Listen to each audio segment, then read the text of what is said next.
Hi everybody.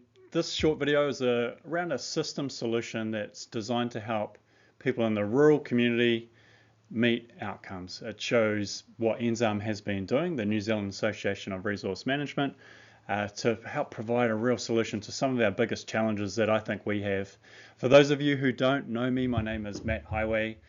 I'm the Chief Executive of NZARM, the New Zealand Association of Resource Management, and also Director of an environmental consultancy called EIS. All right, let's get into it. So the rural community has been faced with some quite challenging aspects over time, particularly around policy implementation.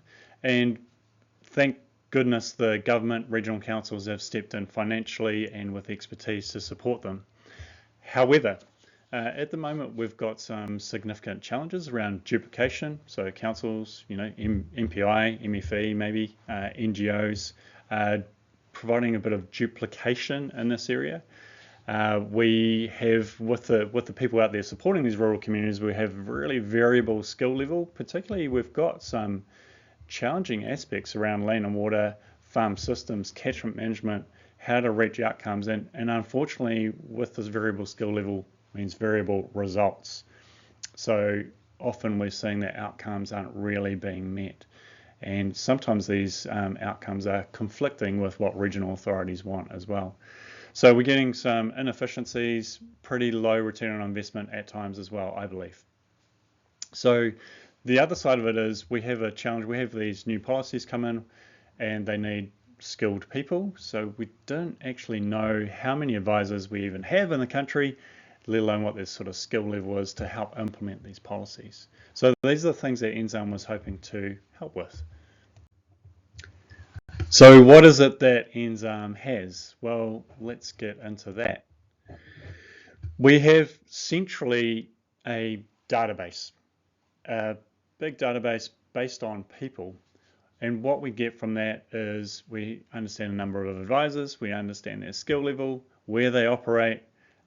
We can combine them into their organizational or regional skill set. This enables us to do a whole bunch of things around access to expertise. We can manage some standards for skilled level delivery.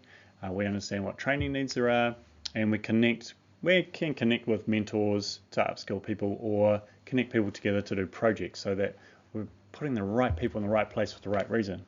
And all that we need to have with us, and we have hundreds of people in our database, is their experience levels across a multiple skill set area, their qualifications and their training that they've completed, and they have to undertake a short assessment of skill. So yeah, we've got nearly 600 advisors in our database and over 1,000 people sort of interacting with NZARM at any given time. So these are really professionals. Many of them are advisors in regional councils or central government, and coordinators as well. So there's a big network of catchment coordinators, some of which are in our database too. So what does it look like? As an individual, this is my profile, you get your own little page. It understands what your skill level is. We ask people where they want to head so we can connect them to the right training, those sorts of things. But everyone, 500 or 600 people has one of these pages.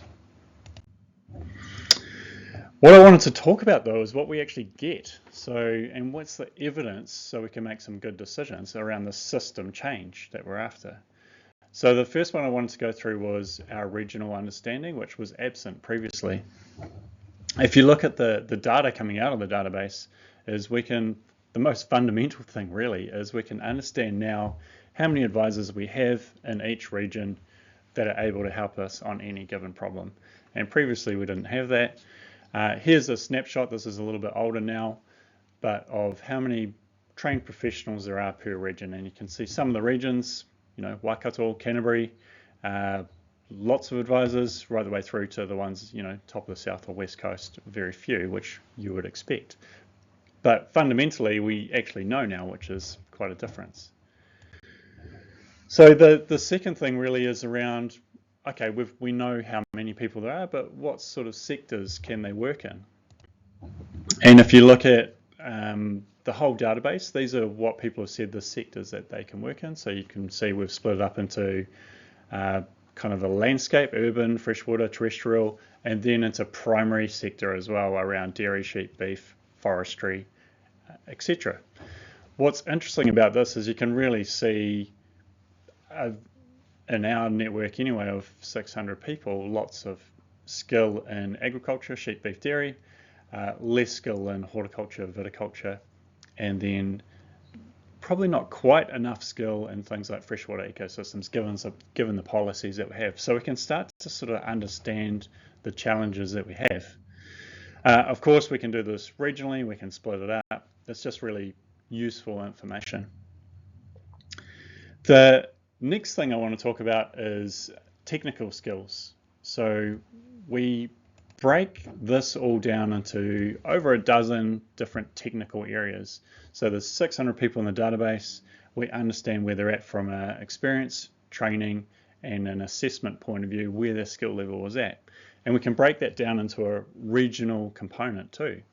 So you can see not only how many advisors there are in a given, this is a biosecurity example, a given skill area, but also what the gaps might be.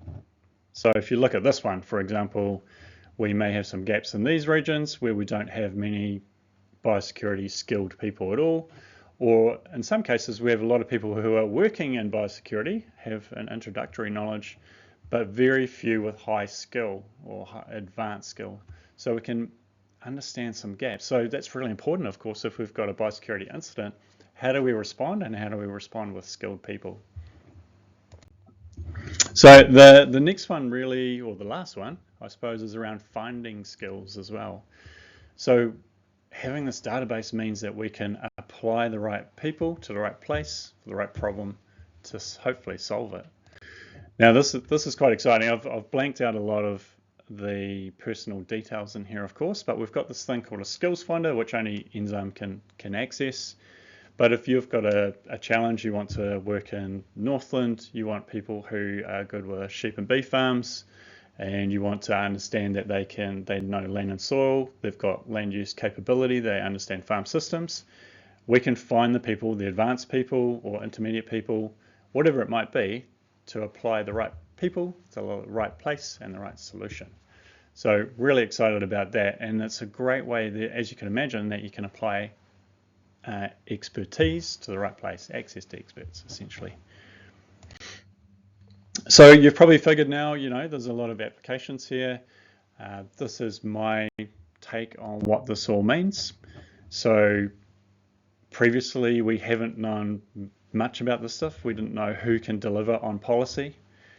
Now we do. So if we've got freshwater farm plans coming, who can actually deliver those? Where can they deliver them? Fundamentally, we know something about people's skill level, and we can do something about it. If their skill level isn't quite up to par for our challenges ahead of us, we can get ahead of that with training rather than make a guess really of what training is needed. We can centralize that as well, and we can link people up to projects together or mentoring together. And I guess we understand organizational, regional or individual capability as well, and capacity, so that their organizations can grow, their regions can grow, or you can grow as an individual. And I think ultimately what's really cool about there's been so many great things coming out of the Central Freshwater Package. This system here helps us leverage a lot of those as well. So if you think about programs like ACE, which have online training modules, a big database of catchment coordinators, we can help sort of bring those sorts of things to life. And I think, really importantly, we can deliver efficient policy implementation as well. So I guess that freshwater farm plan, as a policy example, catchment action plans, whatever it might be, really provide that great collective or farmer support. Finally, and I'll let you go, I'll try and get this finished before 10 minutes, but these projects don't happen alone.